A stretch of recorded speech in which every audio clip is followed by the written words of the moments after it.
Well, welcome back to Bookish, everybody. We're, of course, your virtual program on authors, thinkers, and the literary life produced by the Southern California News Group and the Bay Area News Group. I'm Sam Dunn, the senior editor of premium content here, and I first want to give a big thank you to all of our Reader Rewards subscribers for supporting our programs. And if you are a Reader Rewards subscriber attending tonight, you are automatically entered to win, as you always are, a $50 gift certificate from Once Upon a Time Bookstore, one of our favorite indies there in Montrose. And congratulations to our winner from last month. We hope you are reading your heart out. And real talk now, if you are not a subscriber yet, why are you not a subscriber? In Southern California, go to scng.com/subscribe to find your local paper. And in the Bay Area, go to the bayareanewsgroup.com/reader services. And you guys, please become a stakeholder in local journalism. It's really important now more than ever. And if you've missed our past programs, go to scng.com/virtual programs and check those out as well. Also, check out our cool Bookish swag for the stylish Bookish nerd. I wish I had mine on, but I don't today. I'm beaming from Santa Fe, New Mexico, by the way, you guys. Before we get started, I need to remind you of a couple things. If you have questions, please use the Q&A feature on your Zoom toolbar. Don't use your chat because it scrolls up and we don't see the questions. If you just want to add a comment, though, please do use the chat feature found on your screen. And don't worry, you won't miss a thing if you go have a cup of coffee or a glass of wine. A link to the program will be sent to you later. And the show is also posted at scng.com/virtual events, as well as on YouTube. Now it's time to welcome my dear friend and our beloved host of 4 years, Sandra Singlo, author, performer, playwright, and bon vivant in general. Hello, my friend. I love the bon vivant. I'm so excited this month in the heat of June that you're in Santa Fe, New Mexico. And even though like Southern California News Group and Bay Area News Group, California is a state where just about 40% of the state is Latino. So Latino is the largest single ethnicity in California. So it's kind of appropriate 1 month after, Cinco de Mayo, to do, today we have 2 Latino authors, really fascinating, really different, and really exciting. So I'm kind of thrilled to be doing this hour. So well, they're both great guys. I won't give anything away. I know them both personally, and you guys are going to fall in love. Anyway, I'm out of here. Have a great show. I'll see you later. Okay, great. First up, Alex Espinoza, the 30-second download. Alex Espinoza is a queer writer with a disability, born in Tijuana, Mexico, and raised in Southern California. His debut novel, Stillwater Saints, was published to really wide critical acclaim. His second novel, The 5 Acts of Diego Leon, was the winner of a 2014 American Book Award from the Before Columbus Foundation. Other awards include fellowships from Breadloaf, the NEA, McDowell. He's the author of the nonfiction book Cruising, An Intimate History of a Radical Pastime, as written for the New York Times Sunday Magazine, Virginia Quarterly Magazine, LA Times, Lit Hub, NPR. His short story Detainment was selected for inclusion in the 2022 Best American Mystery and Suspense Stories. He lives in Los Angeles on Gabrielino Tongva land with his husband Kyle, teaches at the University of California, Riverside, where he serves as a Tomas Rivera Endowed Chair and Professor of Creative Writing. His newest novel, rave reviews, it's called A Knockout, literally by Publishers Weekly, is The Sons of El Rey. Welcome, Alex. Wait till you see the background. Wow. Whoa. We love that so much. This book is so surprising, fantastic, terrific. But can we start, I guess, with your history with luchadores or professional wrestling? When did you first encounter it in your life? What did you think? How old were you? What did you think? Can you give us a picture of that? Yeah, definitely. But first of all, thank you so much for that amazing introduction, Sandra. And, I have to take a moment to say how much I appreciate you and all of your work, as a writer and as a critic. And, you've been such an amazing force, a literary force here in LA, and you've galvanized a lot of us. So I really am grateful to you. I think that, for like a lot of us I grew up in the 80s. So my sort of entry into the world of lucha libre was watching the cheesy, movies on Channel 34, the Spanish language station in Southern California. It was always a delight. They were so cheesy and so out of the ordinary that, I just kind of fell in love with the spectacle of lucha. And as I grew up, I saw this sort of cultural phenomenon grow and become more, not just a staple of Mexican culture, but Latino culture, primarily here in Southern California. So I never in a million years thought that I would ever write a novel centering on a family of luchadores. I knew very little of the sport beyond, having seen it on TV and having, encountered it on, in sort of pop cultural references, right? So it was really a fascinating sort of, foray for me into a culture that I knew very little about, even though I'm Mexican and Mexican American. I had to learn a lot about the history, about its evolution. So, it really was an opportunity for me to sink my teeth into a cultural touchstone that I thought I knew, that taught me a lot about myself and about my experiences as an immigrant, right? But yeah, it really did start with watching those cheesy movies, in the 80s on, Channel 34 in the San Gabriel Valley when I was growing up. And I think what's interesting, there's so many dualities in your work and in this book. And I think, let us take, for instance, the topic of masculinity in Latino culture or Mexican culture. Can you just, and how it is in the luchador world, which is so fascinating. Can you talk about that a little, macho-ness? Can you talk about that? Yeah, I mean, it's all about, when you look at it on the surface, lucha libre is very much this masculine sort of performance, right? But if you dig deeper, I mean, there are a lot of, there are, of course, the exóticos, right? The drag performers, the men who dress up as in drag and wrestle. And lucha libre really just kind of play with not just masculinity, but femininity, with ideas of scripted performance, right? So it's really rife with these really interesting cross-pollinations of gender and identity, right? And when I was writing the book, I really wanted more than anything to sort of look at this idea of toxic masculinity, about male toxicity and vulnerability. Also, one of the characters in the book, Fraggy, one of the important voices, is dealing with depression and is dealing with his own sort of issues of feeling like he can't provide for his family, right? And that was certainly something that I saw a lot of men of my generation growing up experience, right? But lucha libre itself plays with the idea of gender and sexuality in very interesting ways. And again, I think we don't often realize that it's doing that, right? We see like the sort of pop culture kind of cheesy aspect of it, right? But when you really dig deep, I mean, the exóticos, that was the first place where you saw on sort of a wide, in a wide venue and a platform, men, dressed in drag performing, right? Where you saw women actually become significant players in lucha libre in ways that just you didn't see in any other sport, across the country and the world. So lucha libre really, for all of its sort of kind of flashy, cheesy kind of, artifice, has paved the way for a lot of gender, tolerance and identity in ways that, other sports just really haven't. So it kind of was a no-brainer for me when I was writing the book to take this opportunity to kind of look at the queer aspect of it, right? To play with the idea and to pay homage to it, and to also let people know that it's not just a sport that is, I think people think that lucha libre is scripted and fake, right? That it's all staged. It has a very rich history. It has a very rich culture to it.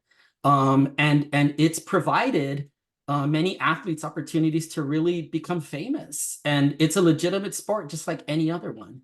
And I really wanted to pay homage to that.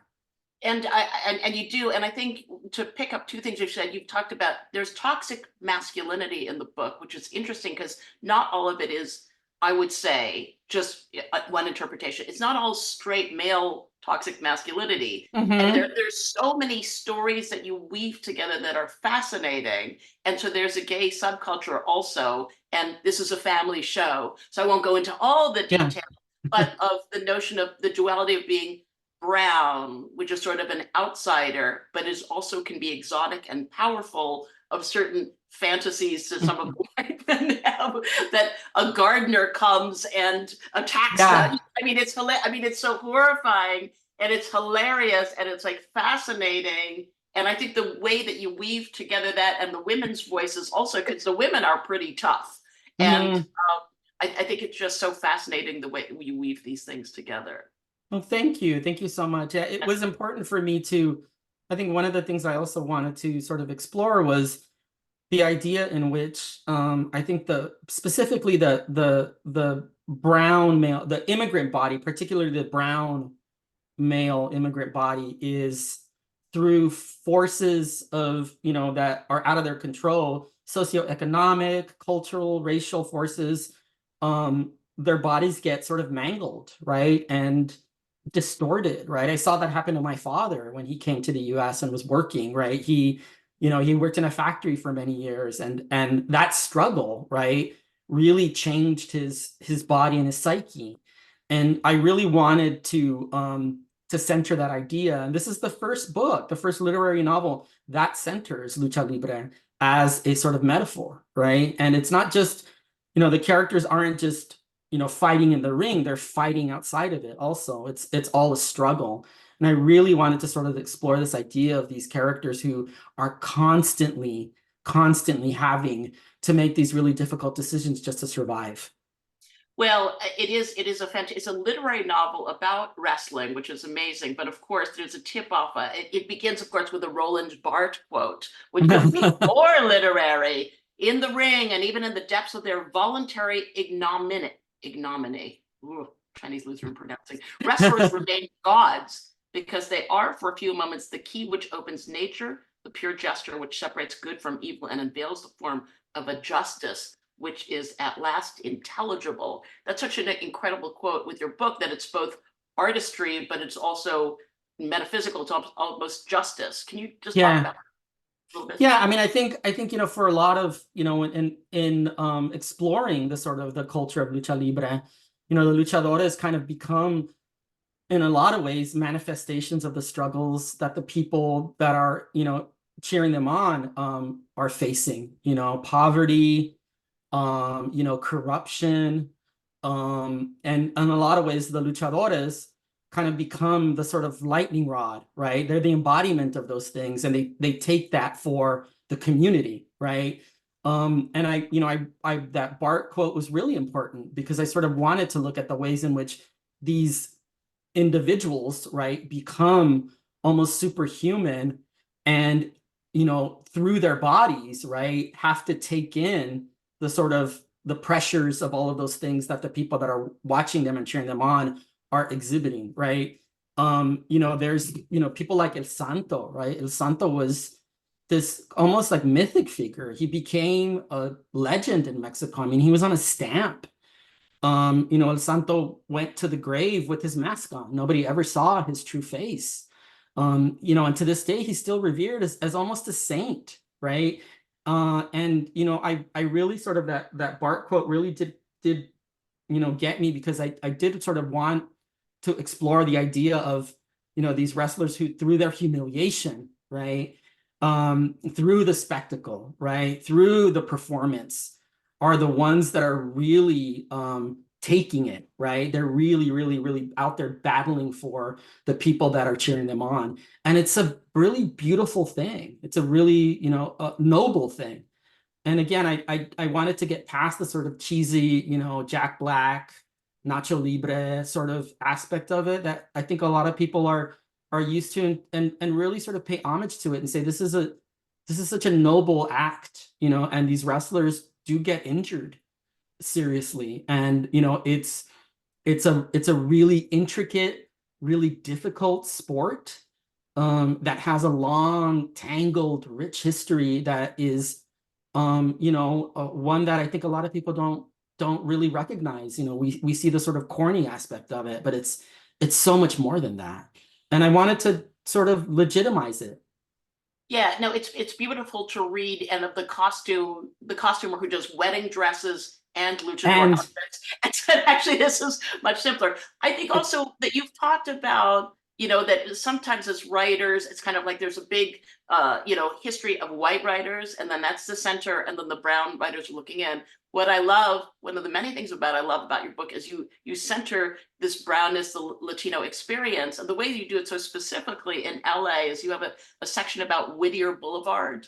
Mm-hmm. When sometimes people, it's just something that flies by, as opposed to Whittier Boulevard being the center of the, sort of the center of the world. Can you Oh, talk? yeah. I have the passage in front of you, but maybe you can describe what you can find on Whittier Boulevard from wiring Yeah. or like, right. It's a fascinating place. I mean, you can get everything there. You can get, you know, your tires revulcanized. You can, you know, finance your house. You can buy churros. You can, you know, get bionicos and protein shakes and jewelry and wire money to Mexico, right? Like, so, you know, Whittier Boulevard, and it's culturally, I mean, significant. Again, I remember as a kid growing up, that's where my brothers and their friends would go, you know, cruising, right? They would take their cars. That's the place that you wanted to see and be seen at. And so I wanted, again, that's another place that I sort of wanted to pay homage to, and, you know, have not just the rest of the LA literary landscape, but the rest of the world and the country see, like, this is an important cultural location that I think oftentimes we drive by, and, you know, people from from the street, you just think it's just a group of, you know, food vendors and stalls and tents. But, you know, when you get down to the granular level, there's so much more going on. It's been there for, you know, for decades. And, you know, the Latino community has gone there for many years to make important transactions, right? And nobody realizes that. And so I had to pay homage to Whittier Boulevard. And in a lot of ways, Sandra, it was, I think for me, writing those scenes was me also being reacquainted with Los Angeles, because I lived in the Central Valley for almost a decade and moved back here to LA when I got a job, and I was missing home, and I moved back to LA, and those scenes I wrote, you know, and I suddenly found myself encountering a very different LA than the one that I left, an LA that had in a lot of ways, you know, become gentrified, you know, neighborhoods that were once very, quote, dangerous, right, were now, you know, being totally gentrified, and the houses were being flipped. And so I suddenly found myself in an LA that I felt I didn't recognize. And I think that scene, that Whittier Boulevard scene, was also a moment of nostalgia for me, because I wanted to capture it from what I remember in the 80s, right? And it was an opportunity for me to sort of recollect and be like, and that's what writers can do, right? In our fiction, we can do that. We can sort of time travel. You can go back to those moments and say, this is what I remember of it. Like those commercials, also the cheesy commercials that Freddie sort of talks about, like Federated Shadow and Stevens, Shadow Fred Rated. Stevens. Oh my God, Yeah. that brought back so many memories. Yeah, the Miller's Outpost, Homer, and I forget the other guy's name. Like all of those things, you know, were cultural touchstones for me growing up. And, you know, I moved back to a very different LA, and I was missing that. And I wanted to write about it. And, you know, in doing it, I was able to sort of make it come to life again. So final question for you. This is so fascinating, and the time has flown. You had such an interesting beginning as a writer, that when you started taking classes, I believe from Susan Straight, wasn't she an early teacher of yours?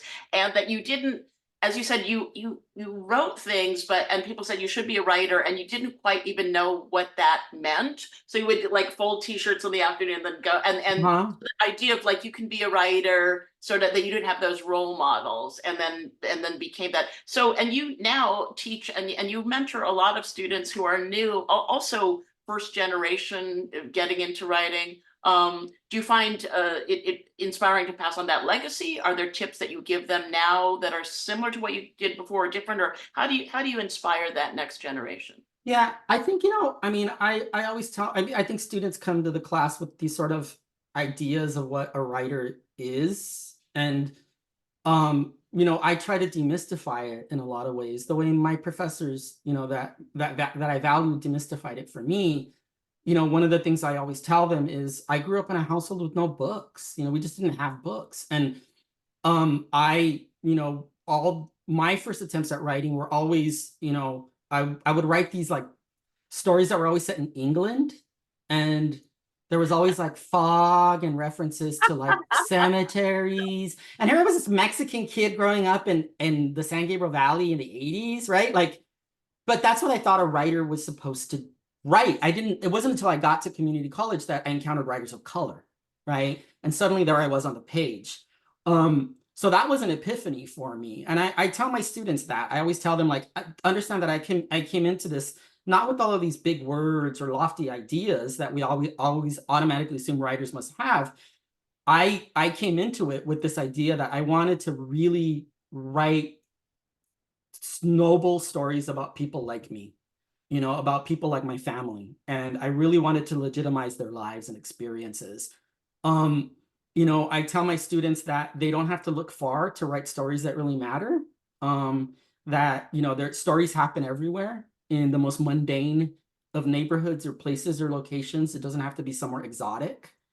They could write about their backyard, you know, about an alley down their street, right? And so I start there. I always start with just kind of familiarizing them with the landscape that they already occupy so that they don't feel like they have to exoticize it unnecessarily the way I did when I started writing. You know, I felt like I had to make myself like, you know, British, right? Because that's all I was reading. You know, I was reading all these old like British white dudes, right? Who were, you know, gouging their eyes out and stabbing each other in the back. And that's what I thought writers were supposed to be. And, you know, it wasn't until I got to UCR where I teach now and I met Susan, and Susan was the first person that like kind of told us, like, you can write about any place. You can write about, you know, any community. You just like look at the people that live there, you know, give them a sense of nobility and care about the community and those people so much that you write about them with honesty and with dignity. And that's what I tell my students. That's what I try to impart onto them, is that they don't have to. You know, Alex, with the British, you know, Hamlet and Lady Macbeth would make great luchadors. So I think you know, so too. I think just appropriate that British stuff and make it a new thing. That would be great. I think you just gave me another idea, Sandra. Thank you so much. Okay, I'll take 5%. Thank you so much, Alex. All right. It's been such a super pleasure. Your book is so fantastic. It's called Sons of El Rey. Congratulations on the fantastic success of it, and we hope to see you soon. Thank you so much. Great to chat with you. Thank you. Woo! All right, time flies. All right. Next up, Mary Lou Beckman says hello. Great interview. Thank you so much, Alex. Next up, we have Mike Madrid, the 30-second download. Mike Madrid is a veteran American political consultant, one of the country's authoritative experts on Latino voters, and co-founder of the Lincoln Project, which we'll talk about in a moment. A graduate of Georgetown University, and he serves as the press secretary for the California Assembly Republican leader. He has served as the political director for the California Republican Party and senior advisor to both Democrats and Republicans, and it's a fascinating journey. He is a partner in Grassroots Lab, a political consulting firm in California, and he's just a pleasure to read. His new book is The Latino Century: How America's Largest Minority is Transforming Democracy. Welcome, Mike. Thank you very much for having me. It's such a pleasure to be with you guys. That was a fantastic interview. Yes, well, we get only the best people on, and you Alex is one, and then you're one. So anyway, I have to say, I love this book so much, as I just was highlighting every page, and then I just stopped because the whole book was yellow. And I of course, like the viewership for this program is across the political spectrum. It's a full range. I happen to be, you know, a Chinese, German, Lutheran, Malibu Democrat. I loved your book, and you've been mostly Republican with a journey at the end. So I would say let's start. Okay, so I'm gonna bait you a little bit. I'm gonna be your straw man as I set up. Okay, so I'm gonna just go. Let's say it's the worst podcast in the world, and somebody say, Mike, define Latino voters in one sentence. Go. How would you respond? I that's complicated. So thanks for starting off with the easy questions. You would say I can't, right? No. Yeah, yeah. So but it is actually very insightful because what I try to argue in the book is what Latino voters have been in the past is not what Latino voters are going to be in the future. And so let me address it by saying for the past 30 years, especially as Californians, we have had a racial and ethnic narrative of what Latino voters are. And because of demographic change from 2020 going forward from 4 years ago, to for the next generation, Latinos will be an entirely different voting group, motivated by an entirely different set of issues. And so the question of whether or not there even is a Latino vote will increasingly become part of our vernacular as we try to explain and explore what America is becoming as we rapidly barrel down the road to becoming a non-white majority country. It'll happen in about 8 years from now. And what Latinos are and mean outside of this black and white construct, which has defined so much of America's experience with race and ethnicity and identity. Yeah, and I can say as a Democrat, Democrats' failings is kind of like, oh, Latinos are all for immigration and the borders. They have to be spoken to in Spanish, and they really want to be called Latinx. Correct. Yeah. True or not true, Mike? None of those are true. None of those are true. So I can dispel almost all of that.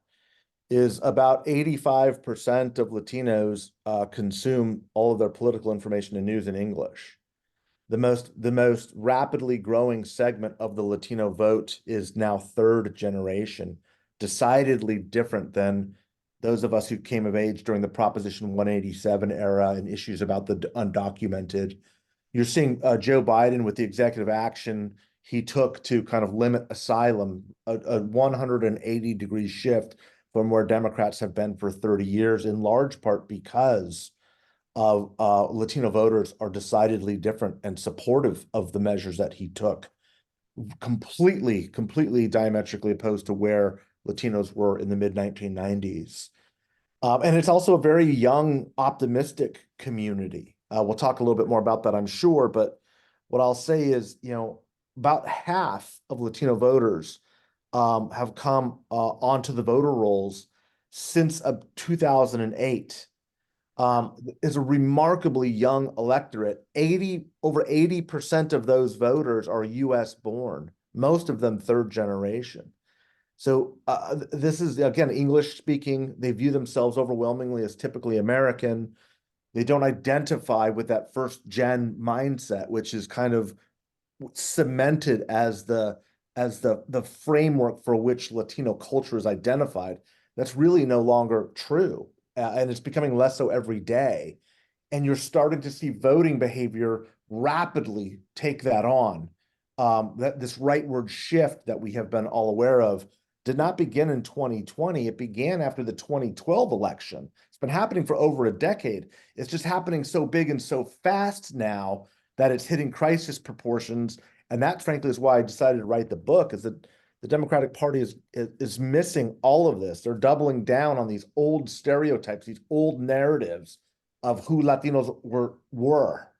And they're completely missing who Latinos are, and more importantly, who we are becoming. And that's why they're losing voter share so rapidly.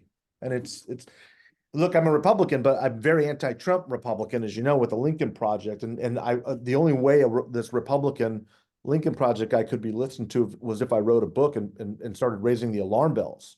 Because if Democrats lose more of the vote share, and most polling suggests that they will, and they are, there's a very good chance Donald Trump gets elected, ironically enough, with a historically high level of Latino support. So let's go back to the optimism question. And thank you again, Mike, that in this electoral time, I mean, it's been just a harrowing couple of years for most, and the optimism idea is so powerful, and it's really engaging in your book. Could you talk a little bit about, you've talked about us being right now in a demographic foot race between two generations. So interesting. Can you describe what this foot race is between? I believe very firmly, just again, as somebody who studies political data, political analytics, we are in a foot race right now between whether or not two visions of America will ultimately, emerge. And right now, people who are 65 years and older, which tends to be a very overwhelmingly white generation of Americans, this is the wealthiest, most privileged, most the greatest beneficiaries of the American idea that we have ever produced.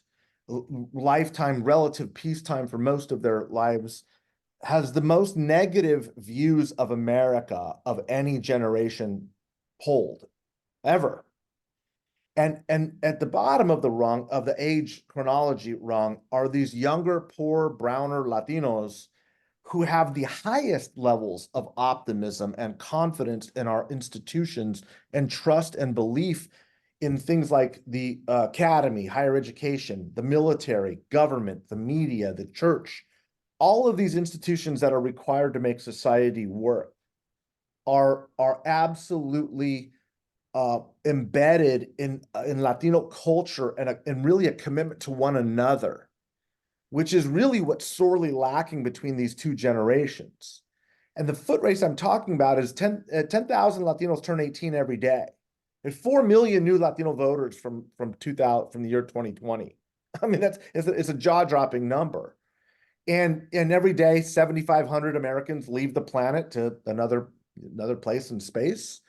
And that is bringing, regardless of your partisanship, it is reinstilling, it is refreshing a confidence in the idea of America, a comfort with pluralism, a belief that diversity is truly beneficial, and it is instilling a greater belief in who we are as Americans going forward. And so, with my work with the Lincoln Project, I do a lot of work on democracy, and there's no question we are at a very fragile moment in the history of the Republic. But the answer to solving these problems, the democracy problem, is not in campaign finance reform or electoral college reform or safeguarding our system from foreign interference. Those are all true. But as my friend George Conway from the Lincoln Project says, there is no constitution that we can write to protect ourselves from a people that don't want it anymore and don't believe in it. All of these reforms we've been hearing people talk about, they're band-aids for the underlying problems of a culture and a people who don't have confidence in America and our institutions anymore. That's changing every day as we become more Latino. And as the Latinization of America is reinstilling the ideas, the faith, and the confidence, and it's why I call it the book, A Latino Century, is all of those values are the original values that were embodied in an op-ed written in the mid-1940s after the Second World War called The American Century, which was talking about the virtues of our people, the American people, and what we could bring to a global stage. We have lost that as a country, but they are being refreshed, renewed, and reinvigorated by a changing complexion. And I believe that the solution to democracy's problems are literally inside of us. They're literally inside of us as American people, as our complexion changes, as our culture changes, and as we reinstill and reinvigorate these ideas of what America is.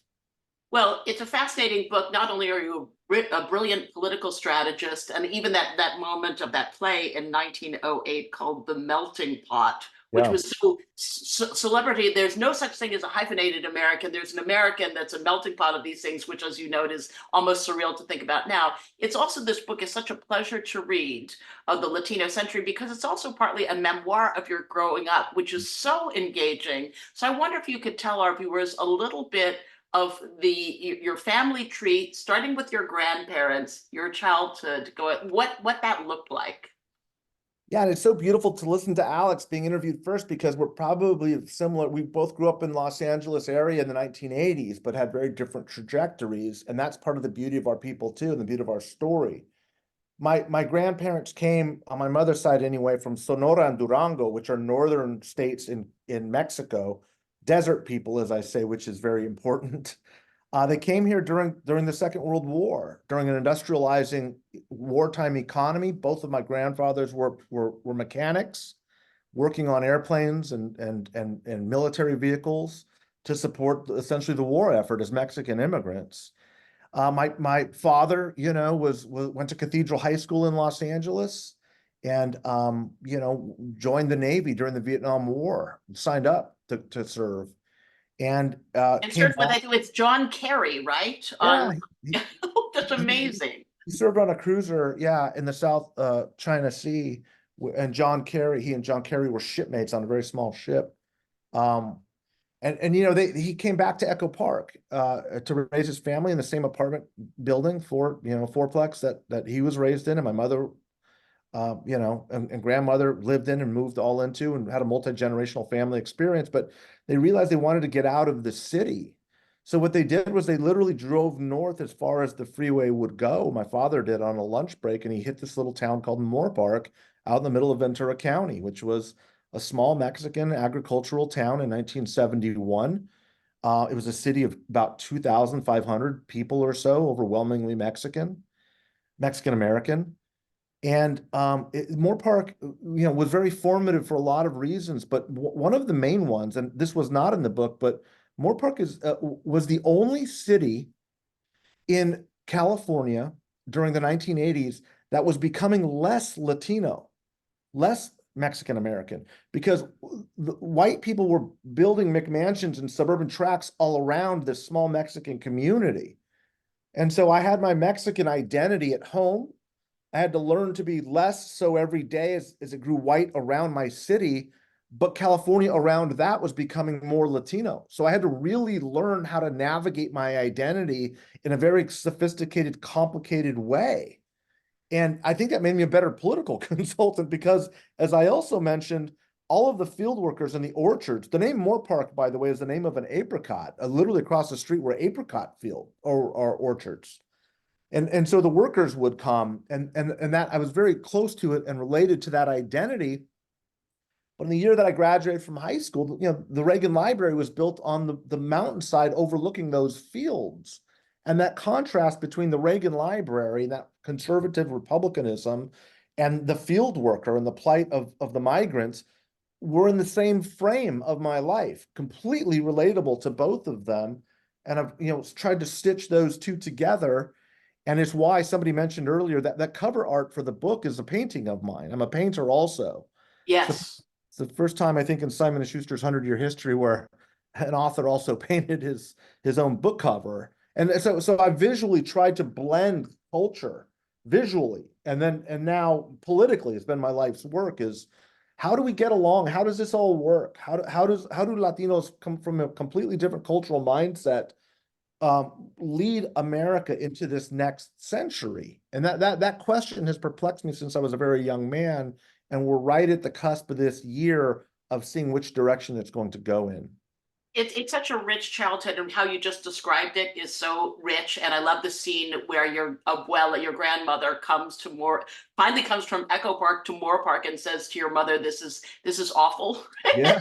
Where are the dogs? Where are the people? Where are the children? But Yeah. also, I think the Reagan Library, Ronald Reagan is such a powerful figure for you. It's kind of the nascence of your republicanism. Can you just tell what first inspired you about Ronald Reagan? Yeah, look, in all of the reflection that I have done in writing a book like this is obviously there's a lot of self-awareness. You really have to become vulnerable and look inside. One of the reasons, had I had my own druthers, it would have been a very data-heavy analytical book. And the first drafts were, and Simon Schuster came back and said, "We don't want to write, this is not what we do." Like people, you and 5 people want to read this book. We want a book that that a lot of people want to be engaged in and make it more accessible. So we want you to tell you this, you need to tell the data story through your life. And it's why I talk about the migrant through my grandparents and some of their travails. I talk about that second generation with my parents struggling with being the interpreters for their parents, but also trying to escape the crime, and of the urban core to get to the suburbs. My own experience of being a suburban kid in a Mexican rural community, very different from the urban core where my parents were raised. But I also wanted to show people why there is this Trumpian appeal to people who are working class. And Reagan comes onto the stage, regardless of whether you like him or hate him, and he's a much more dominant, stronger figure politically than Jimmy Carter is. A time of high inflation, of a weakness in foreign policy, where the Iran hostage situation was very foundational in my mind as a young kid. All of the gas shocks, even in odd license plate numbers, waiting in gas lines to get gas. All of these things, Reagan comes in sort of literally on this white horse and starts, saying, I've got everything under control. And there's an appeal to that transcends sort of ideology and political positions. There's just a comfort. It's like, okay, he's got things under control when things feel out of control. City on a Hill, that speech, extraordinary. Yeah, and the Shining City on a Hill speech, I referenced it because that is an immigration speech. The Republicans today stop after the windswept and God blessed on the rocks. The very next line, which is what he emphasized, was saying, if there had to be a wall, there would be a huge gate allowing all that want to come, to give them entrance, to give them safe harbor. The whole idea of the city on a hill is about immigration. It's saying it's only a shining city on a hill if it's open to everybody. And so the universality of Reagan's conservatism was very different than what you hear today. And I can tell you exactly when the moment was when that changed for the party. It was 9/11. When the towers came down, the optimism of George W. Bush and Ronald Reagan, who both incidentally were very pro-Mexico and scored the highest record levels of Latino support for Republicans in modern history, that all collapsed when the Republican Party turned inward. The fear of the outside world, the fear of the stranger, the fear of Black and brown people became palpable, and isolationism and protectionism and nativism, racism really takes root in the GOP after 9/11. And so the prospects then of immigration reform and who we are begins to be altered in a very unique dystopian way, which has brought us to this point. So Mike, we really should have another hour. We don't. But to manage the time that we do have, I first want to remind them it's called The Latino Century. And it is so readable. And yes, the memoir stuff, when your mother says protest, we didn't have the luxury of protesting. We have bills to pay. The stories about your families are fantastic. The analysis is amazing. The talk about your first glamorous job in politics, taking stamps off of envelopes. So we have a couple of questions. So what I'm going to do is I'm going to say the questions. You can answer in whatever form, and then Samantha Dunn will come in when and she'll do the complete timeout. So of the three, and I'll ask him Kirk Davis asks, who would you like to see replace Newsom? Rick Tkach asks, has the younger Latino generation expressed an interest to become more politically active and run for office? Jim Weaver asks, is the Biden campaign listening to your concern about the Latino population moving to the right? Can you handle that morass of questions? I'm going to try. I'll try to be quick too, because I know time's an issue. Yes. Look, the first Democrat I ever worked for was Antonio Villaraigosa, because the problem I view with the Democratic Party is they have moved away from their working class roots. The fastest demographic change in this country affecting our politics is what we call the education divide. College graduates are moving rapidly towards the Democratic Party. Non-college people are moving rapidly towards the Republican Party. The Republican Party is actually more diverse at this moment than it has been since any time since the 1964 Civil Rights Act. The Democratic Party is becoming wealthier, whiter, more progressive, and more removed from working class people. And I really think that Latino working class voices aren't heard in our country at this moment. Right, younger Latino generation, are they running for office, do you think? Yeah, they're younger Latinos. There are some. Here, look, a couple very interesting thing about Latino voters, especially young voters. We have the largest gender gap of any race or ethnic group in the country. Our women overwhelmingly are voting for Democrats. Our men are overwhelmingly voting for Republicans. That's correlate to that education gap where women are getting college degrees. We have the weakest partisan anchor. We are more likely than any other voter group to disaffiliate from both major parties. And I think that the ramifications of that are really found in this data point, which is the two American politicians that overperformed most dramatically with Latino voters beyond polling were Bernie Sanders on the left and Donald Trump on the right. And that tells us about the way voters feel about the parties themselves, the populism that is emerging, and the rejection of party politics. And it is barreling us down a pathway to a very different future of what the democracy and the two-party system is going to look like. Excellent. And is the Biden campaign listening to you? They're not. I scream with horror. Everyone must read it, including the Biden campaign. They must read the Latino Century. It's fantastic. Thank you, Mike. I'm taking myself off screen so Samantha, you can end. Oh my goodness. And such a buzzkill. I know. This is so great. Mike, Sandra, everybody, Alex, I hope you guys have enjoyed it as much as I have. Also, I wanted to say, you guys, Mike is going to be in person on Monday at the downtown LA library. BizFed and BizFed Institute are sponsoring a book release party. I've just found out that is sold out. So Mike, if you can come back on for just a second and tell us, are you going to have any more local events? I think that there is probably an opportunity to check. If you could email BizFed, you can probably still get in if you're in the LA area. I will be in Orange County on September the 20th. I'm a fellow at UC Irvine, so I will be putting some Orange County dates on the board to have some book signings. Great, thanks, Mike. And we will follow you on X to keep up with what you're doing. I really appreciate it. Again, everybody, thank you, Alex, also for being on here. Again, Mike, Sandra, my dear, all gratitude for your genius. I know you're going to be traveling coming up here, but always appreciate you. And thanks also to our production manager, Julie Corlett, the Oz behind the curtain who makes everything happen. We hope you've enjoyed the conversation tonight, folks. Bookish is actually going to take a break for the month of July, but then we're going to be back starting in August. So keep your ear peeled for what we've got coming up. Meanwhile, catch up on our past episodes and check out our other virtual programs at scng.com/virtual programs. If you'd like to share your thoughts from today, or if you have additional questions, please email us directly at events@scng.com. And hey, if you want to give me suggestions on the show directly, technically, I produce this thing. So hit me up at sdunn, SDUNN @scng.com.